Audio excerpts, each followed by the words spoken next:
I've been depressed almost all my life since mid-elementary school. But Michael has been my personal counselor for over 10 years, and especially during the later half of our marriage, we've been able to really work on my depression, find healing, and also find coping mechanisms. Yes, and I like how you say 10 years. It's a bumpy process. That takes a long time. There's no pill that you can magically inject and then suddenly you're fine. And I think the fact that we are married, for me as the husband, I take it the responsibility. It's my responsibility as a husband to help you. Sometimes I can't do it, but I have to get help from others to help you too. Before we begin, I kind of want to talk about some quotes from a book by Jean Vanier, and it's Seeing Beyond Depression. And I think as I read some of this, it'll really resonate with you. So a person who has suffered depression, like this kind of grief, needs time to rediscover gradually other reasons to live.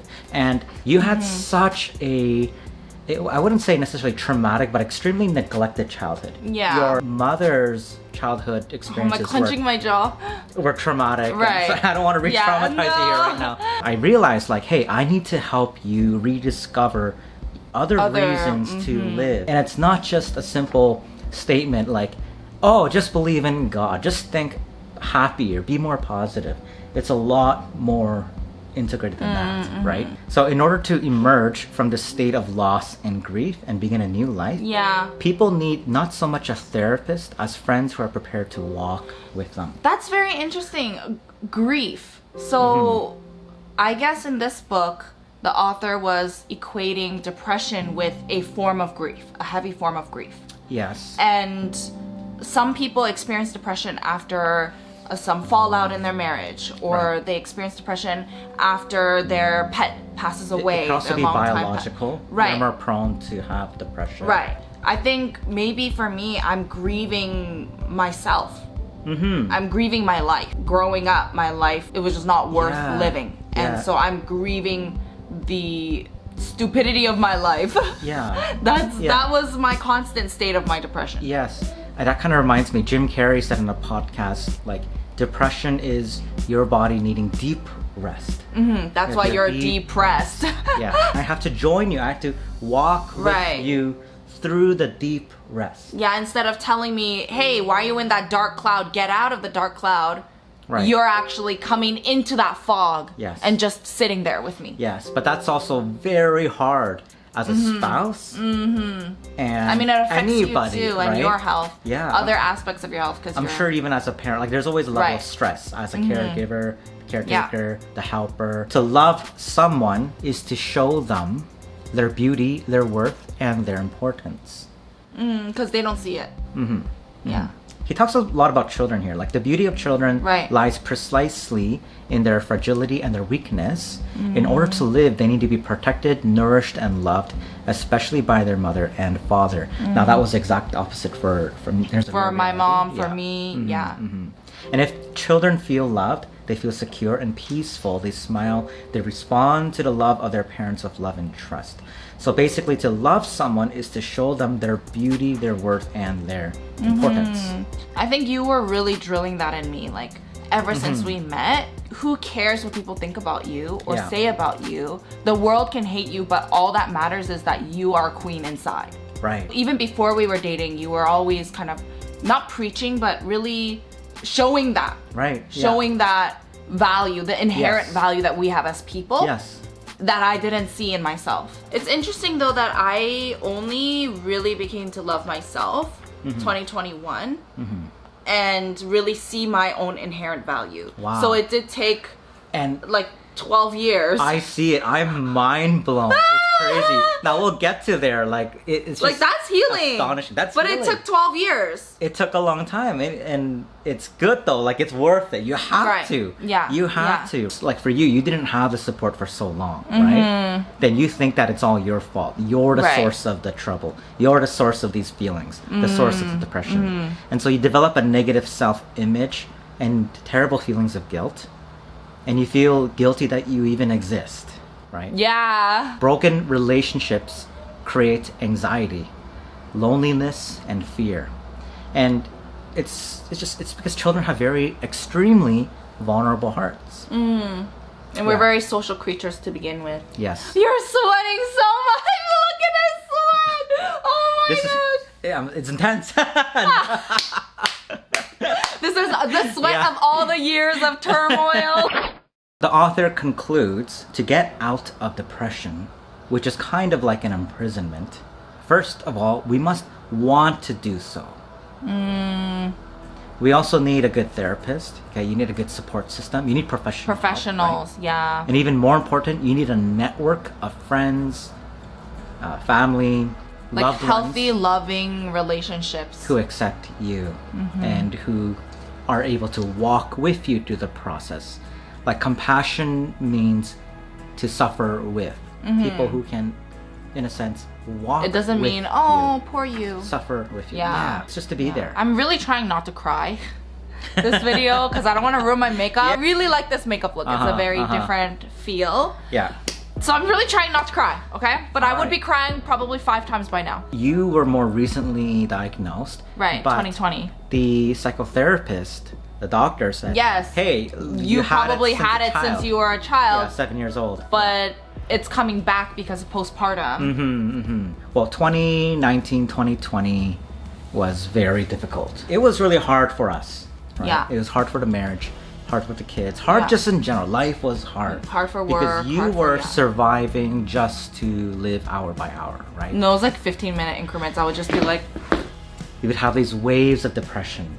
And like every 15 minutes, you guys. just feel worthless, right? You just want to die. You just feel worthless as a mom. How do you know this if you never really... Well, I know it for multiple... I listen, right? I listen. That's one way I know it. And second way I know it is I studied it, right? And I also worked 4 years as a therapist, so it would be a shame if I did not know this. And I like to say this part again, like Johnny Vanney says, it's kind of like an imprisonment. First of all, we must want to get out. Yeah. The desire to want to help yourself. People can't necessarily help you. You have to desire first to want to help yourself. I've mentioned this in my channel as well, but the one big, I guess, like phrase that really shifted that desire from wanting to die to wanting help was a quote that said, when you have open wounds, if you don't address those or heal those, you end up bleeding on the ones you love. Right. And I really saw that happening. I didn't want to continue pouring blood out onto Michael, onto my kids, onto like my friends and my family. So I need to really address this open wound. I see so much progress in you and so much change. And that part, I think a part of that too, during that time, I said, hey, let's accept this new reality. Because for me, I didn't want to accept it for so long. I was like, hey, you can do this. You can get up on your feet. You can change. You can choose. You can all of these things because that's what I wanted. That's what I desired. Hey, even though you broke your leg, don't worry. You can walk. You can run. We have this soccer game. We have to do it. And that doesn't make sense, right? That really doesn't make sense. I mean, you could technically, but then you'll end up injuring yourself more. Right. You have to be careful. Like if your partner or your spouse, it's very easy to despise the marriage. It's very easy to get angry. It's very easy to resent. It's very easy to hate it and want to leave it. Yeah. And think about, consider divorce. It's really understandable. Yeah. And that's what unfortunately happens, right? Accepting that new reality too. So for me, I had to come to terms, hey, Nami, my wife, is going to have depression forever. I have to now change everything, adapt to that. I'm not gonna try to get her to normalize into what we had before, but now I have to go and walk with you. Like when you discover someone has gluten intolerance, you're not gonna keep feeding them gluten. And you had a desire, like you wanted to take the business, continue to take it to the next level. You were not able. It's like you had no legs, but you were trying to climb a mountain. And so it is still possible, but maybe we had to take steps. Yeah. Or maybe we should change our direction, I think change our course. Also, there might be some blessings with dips as well. Right. Where I was really depressed, I was really watching a lot of content online and I was just trying to survive. Distract my brain from these awful suicidal thoughts and then just live, just survive, and see things that make me happy and things that encourage me. So I was watching a lot of videos on TikTok, but that allowed us to even expand our business too and create more platforms, create more content for you in the future, like a year after that. So it really could become a blessing. We truly don't know in the moment what benefit and what value those experiences have for us. Right. Now, there are a few techniques and strategies that Nami did use. For example, reading really pleasant and peaceful artwork. This is a Bible, but it's in magazine form. It's beautiful. It's really pretty, see? So it makes me feel very, very wonderful. Good. Clears your mind and it works. And also breathing techniques. Like, because with your depression, you went like up and down. It was huge waves. You go manic and then super depressed. Yeah. And when you're manic, you got angry very easily. Yeah, but I got very excited very easily too. Yeah. I would like be jumping up and down. Right. But I can't control myself. Like it's not that I can't control myself, it's that it's so overwhelming. It's spilling out of me. Yeah. So people would be like, "Oh, you're overreacting," or you're too crazy right now, you're too hyper, calm down. They would always tell me to calm down all my life. But it's not that I can't control how much I'm expressing, it's that my expression, literally even like my voice right now, is over spilling out of my body because that's how much I'm feeling. It's twice as loud as mine. That's funny. And breathing techniques, right? These are all very practical things. Just deep breath in. Like, now that I know the hormones in your body will take 20 minutes to flush out, right? Then I just take a few seconds to breathe, maybe like 30 seconds to breathe. That's in and out. And then I let the thoughts and emotions kind of settle down. And even if I'm feeling bad, I know that in 20 minutes, I can even set a timer. In 20 minutes, I know I'll feel completely better. Yeah, and you've gotten But if you act on it, then you're delaying that 20 minutes. Exactly. Over and over and over. Yeah. Until it's like how you're feeling the whole day. Which, do I want that? No. You also want to protect yourself and protect each other from toxic people. So basically people or toxic relationships. Because those people could not be toxic for other people. But the way that your energy, your personality, your state of being interacts with the other person can make it either toxic for them or you.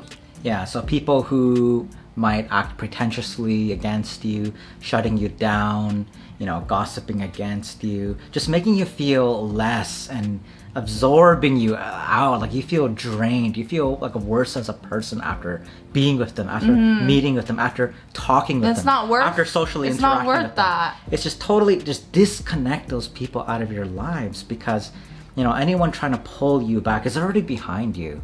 And good friends and good people would be proud of you. They would want to lift you up and support you, right? They're not going to be with you just to drain you and cut you down. So you got to analyze like your relationships and your interactions. Like, is this person building me up? And you shouldn't feel guilty about it. Don't feel guilty about it. Absolutely not. You have to do it for yourself and you have to do it for the loved ones around you. Like, how can you love the people around you when you're being drained? Right. And you know what's funny? So, Men Are From Mars, Women Are From Venus, the book by John Gray. He writes how women are like waves, right? They come and go. And you got to be sensitive to those waves, right? And that's based on our hormonal cycle. Yeah. And men are like elastic bands. We need our time away in our cave, and we'll come back slowly. Women are like waves. Wait, we elastic bands. So you come back slowly, but then you like snap to your cave, like away. I'm like, hello, knock knock. Yeah. So for me, if a problem happens, I just need time alone. I had to go into my cave and just think, reflect, meditate. Right? But that's what you need. It's not like you're not caring about me. Yeah, and for men who do that, I would advise, discern whether you're running away. Like, when you run into your cave, you have to... Are you escaping reflect. Or... Yeah, you can't escape in there. Like, it's a man cave. But are you just using video games as a way to, not think about it at all? Sometimes you do. You have to relax and have fun. But sometimes it can definitely become excessive. Yeah, and I have to be sensitive to your And we have to communicate. Yeah. Like, I have to say, like, I'm feeling awful right now. My stomach hurts, my head hurts. And then you're like, okay. And then you have to say, like, hey, I need some time. Let me talk to you when I have my thoughts composed. I want to wrap up by saying that I made a mistake, you know, because after you were healed and Nami did do a healing video, I still treated you in ways as if you were still very depressed. And so that was toxic for you. No! What was toxic was you were rolling your eyes and sighing. You were just tired. I was tired. But then I was like, excuse me. Yeah, and so that was mind-blowing to me because I was treating you like garbage because I was still treating you the same way that you were before that, which was you did nothing. You did nothing in terms of, and that was tricky and challenging, right? I survived. That's the raw realness of it. I was surviving. I didn't do nothing. That's what I was doing, surviving. You were surviving, and the immense difficulty of that for the spouse, right? Yeah, like it's hard on you. Making the breakfast, the lunch, and the dinner, and cleaning, and doing laundry, and working, and yeah. Sustaining the whole house and everything. And Nami, you're just kind of like... It's like if I had cancer and I was just like gone in the hospital. Like I'm just gone in my bed, like depressed. Right, yeah, you're just another dependent who needs full support. And it's just, how can you do that? Yeah, and that's why it's really hard for single parents too, because they don't have that, like second adult. A very interesting conversation that we had where we clashed and I had a change of mindset. Yeah, because you really put a strong foot in the ground. Yeah, I said stop pooing on me. Yeah. Yeah. And I'm amazing. That's what I said. That's good. And I'm proud of you. I'm so happy let's get for you. it. Because that flipped my mind in that moment. Because I was so used to day in and day out for years not having that. Yeah. And to suddenly have that, I'm like, what? Like, yeah, fight me. he's I'm like, masochistic. Wow, okay. You're you know cool. your self-worth. Yeah. Yeah, bring out the whip. Check out this video that YouTube recommends you to watch next. Let us know your thoughts in the comments, and we'll chat soon.